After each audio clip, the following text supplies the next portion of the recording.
என்ன அமைதியாகிற? நான் மட்டுமா அமைதியா இருக்கேன்? அங்க பாரு சின்னசாமியே அமைதியா தாண்டா இருக்குது. இன்னொரு 4 இல்ல 5 விக்கெட் போச்சுனா தாண்டா இவனுக்கு வின் பண்ணுவானுங்க. நேரம் சென்னை சூப்பர் கிங்ஸா இருந்தா அந்த இடம் எப்படி இருந்திருக்கும் தெரியுமா? அந்த இடமா மயிரா போயிருந்திருக்கும். ஏதோ போன மேட்ச்ல எங்களை ஜெயிச்சிட்டீங்க.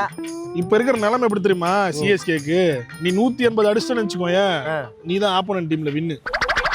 விளையாடவே வேணாம். நீ சொல்லிட்டே போயிடலாம். நீங்க வின்னு, நீங்க போங்க, நாங்க விளையாடிய தோக்க வேண்டாம் அப்படின்னு. ஒரு 150 ரன் அடிச்சாலே அவனுக்கு 20வது ஓவர் வரைக்கும் கத்துறாங்கடா.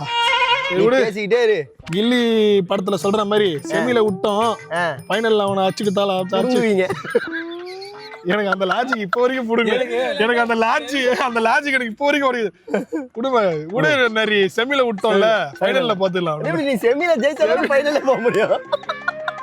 ஏமாத்திருக்காங்க தளபதியை காமிச்சு நம்மள ஏமாத்திருக்காங்க. தற்குறி மாதிரி பாத்துருக்கோம் அதையும் நம்ம.